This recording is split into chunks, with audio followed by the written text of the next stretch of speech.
describing any topic in detail. Sheila's mom, as well as her grandmother, greatly affected the course of her life. This morning, in 6 to 8 minutes, Sheila will describe how the guidance led her to make choices that still impact her today. Title of her speech, My Maternal Mentors, Sheila Smith.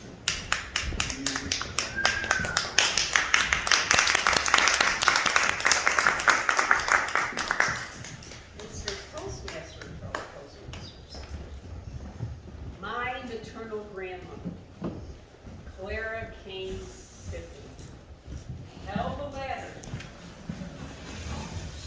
that helped her children reach the stars, but she especially held the ladder of her daughters. My maternal grandmother, Clara Tiffany, was a visionary. She fought for women's rights to vote. She had 10 children. She was an Irish immigrant. So she saw what it was like for women to be stuck in loveless marriages with broods of children, alcoholism. She witnessed all that. She actually divorced her first husband and married my grandfather, which was also unheard of back in the day. So she wanted to mentor her daughters. There was a 20-year age gap between my aunt and my mother. So she had a sister that was 20 years older than her. Her sister Stella, so my grandmother said, I want you girls to get a college education. You need an education because you need to get that pension. You cannot depend on any man. You need to be self-reliant. So Stella, in the late 20s, became a teacher of Latin and Greek. She taught in high school. Her other sister, Camilla, graduated in the 30s. She became a high school principal. Clara, the next in line, she got a job with the government. All these jobs had guaranteed pensions, which my mother was always talking about pensions when I was growing up. Now, by the time my mother came along, my mother was number 10. So my grandmother was pretty exhausted by this time, as you can imagine.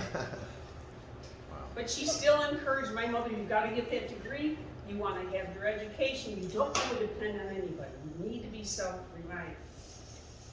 My mother was like, back in that day, you could not have a career and have a family as well. In fact, my aunts were called the old maid aunts. Stella come out, oh, the old maids are coming over today, Sheila. They were called the old maids because they had careers. My mother was conflicted. She wanted to do both. So she decided to just take a 6-week secretarial course, even though she really wanted to become a teacher, and had an unfulfilling job for 2 years. Then she met my dad. They dated for 5 years. She still wasn't sure, and she married him at age 24, which was also pretty unusual for back then. So because she couldn't become the teacher she wanted to be, she became the teacher to us. She was our homework advisor. She was, as I've said many times before, our in-house grammarian. She pushed the pension. I'll never forget this when I was as little as, you need to get a job, you can get a pension. So I was like, in first grade, she still took a pension. But by the time I finished high school, my last year of high school, I said, Mom, I don't think I had a job working at the supermarket cutting cold cuts. And I said, Mom, you know what? I think I don't want to go to college right away. I think I want to take a year off. She goes, you want to cut cold cuts for another year? I said, well, not really. But she said, well, you don't understand. This is how it works in this family. Once you're out of high school, you owe us $80 a week. $80 a week? It's more than I make cutting bologna for the month. Well, you owe us room and board. You're not going to live here for free high school. So you can live here for free if you enroll in college. That's the deal. You need to get that pension. I don't even know what a pension is. I'm never going to be 65.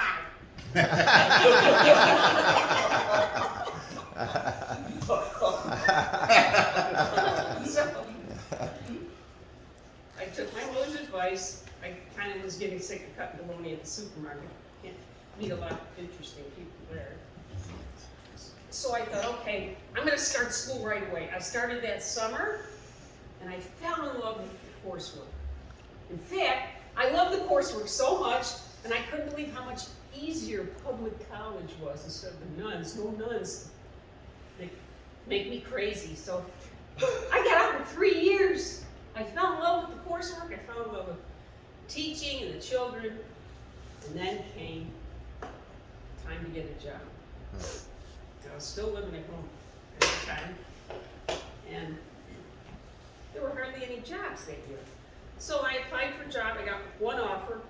And I said, I'm not taking that. I'm not going to teach in that neighborhood. It's dangerous. My mother said, you got to pay us $80 a week if you don't take the job.